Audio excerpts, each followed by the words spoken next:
He said it was for our future. That's what I remember most.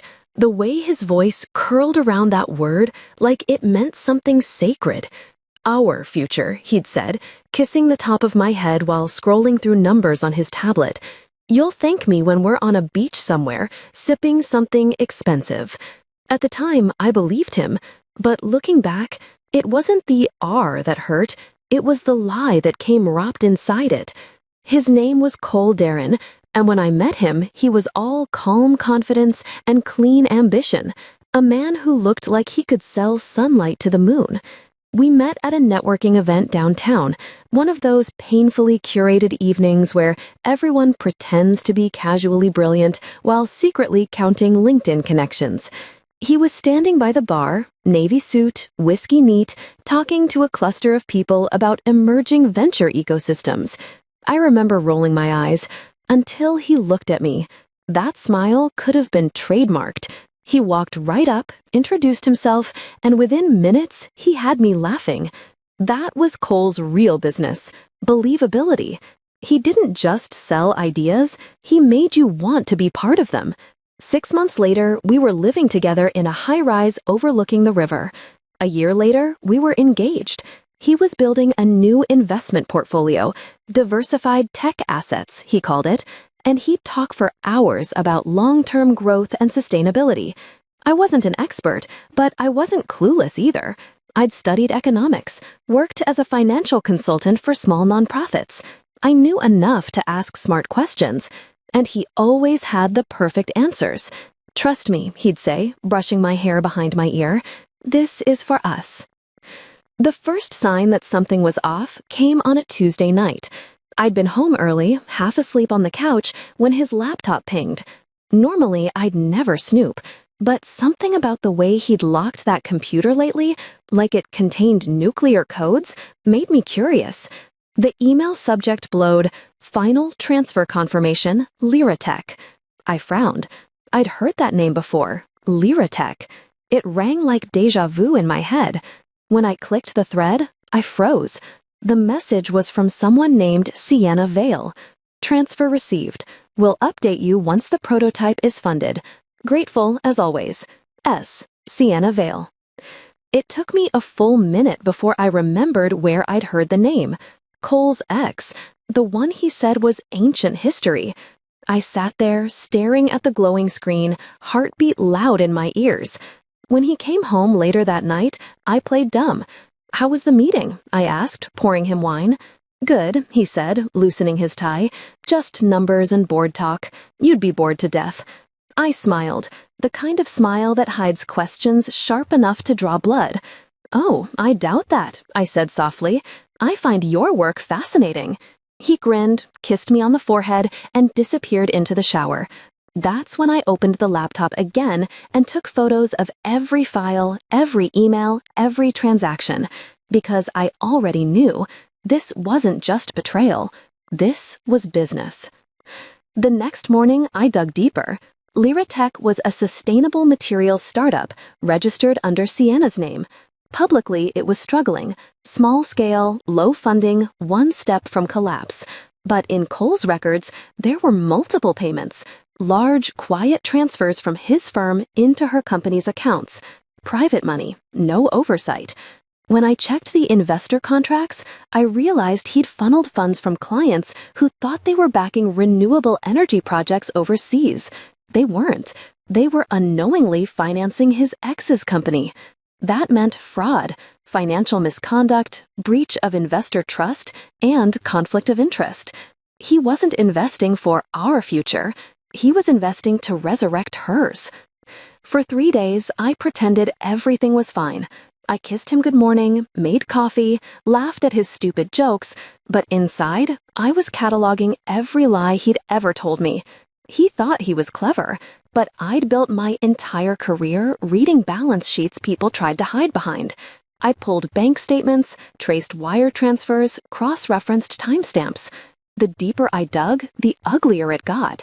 Cole had fabricated financial reports, moved funds through shell accounts, and even forged investor updates using dummy email addresses.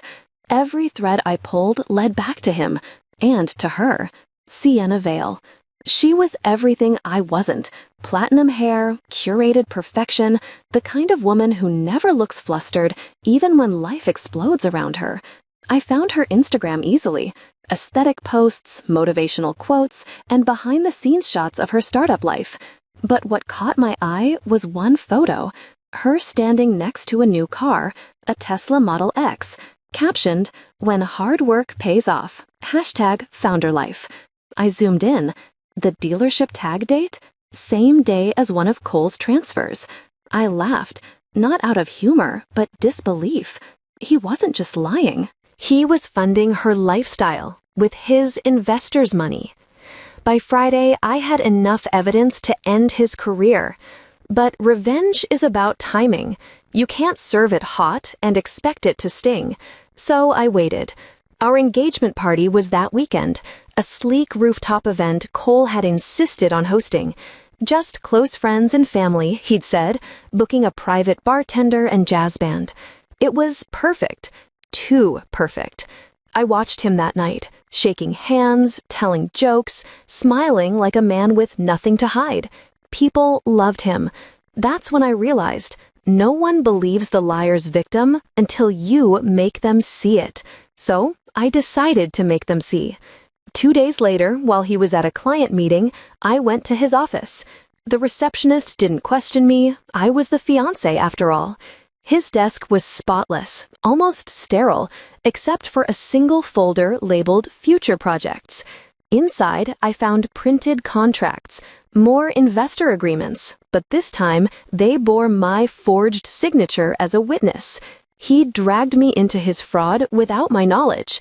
That was the moment something in me snapped, quietly, efficiently, like a lock opening. I wasn't going to confront him. I was going to bury him. I spent the next week preparing. Step 1, compile a detailed report of his misconduct, transfers, falsified emails, witness signatures, and fake statements. Step 2, contact the investors directly, anonymously, through a new email account. I attached the documents, time-stamped screenshots, and a message. If you care where your money's going, check your portfolios. You're not funding green energy. You're funding one man's affair. Step 3, report his company to the Securities Compliance Bureau with all evidence attached under my name, because I wanted him to see exactly who had done it. The fallout came faster than I expected. By Wednesday, investor calls flooded his office.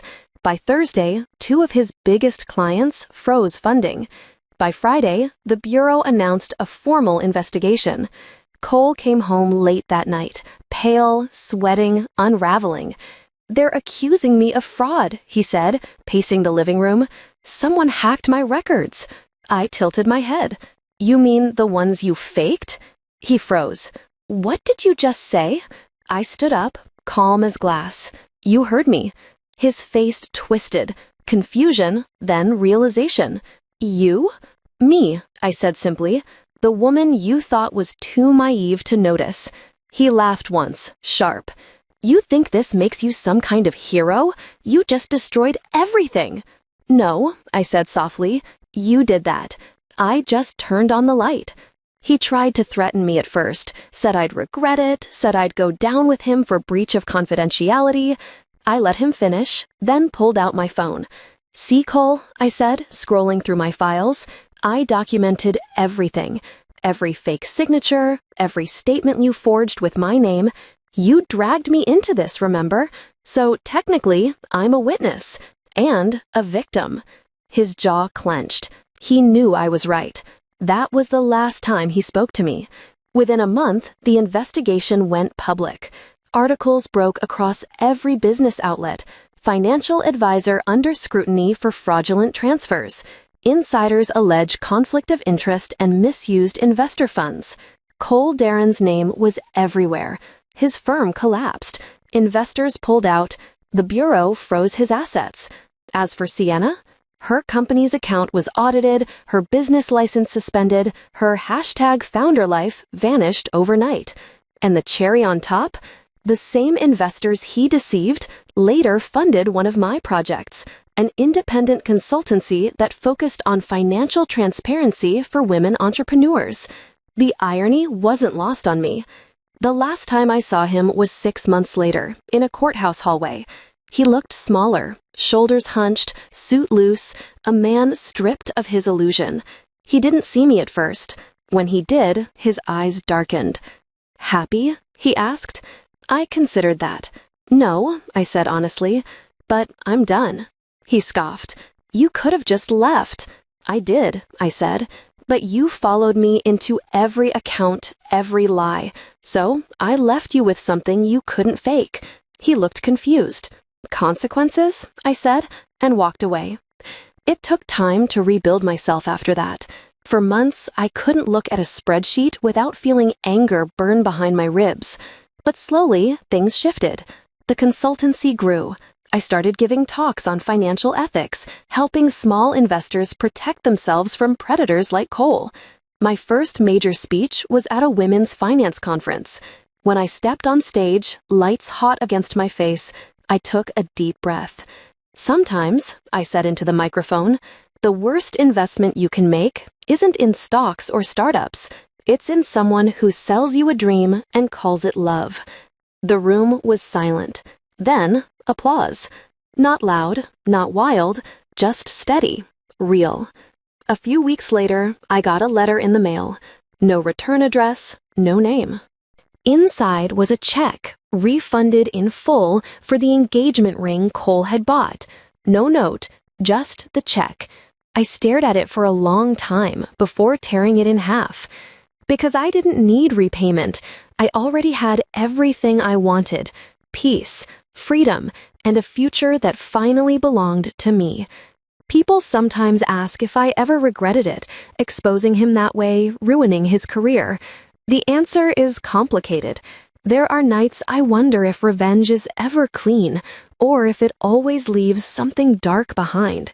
But then I remember his voice that night, smooth as silk, whispering our future.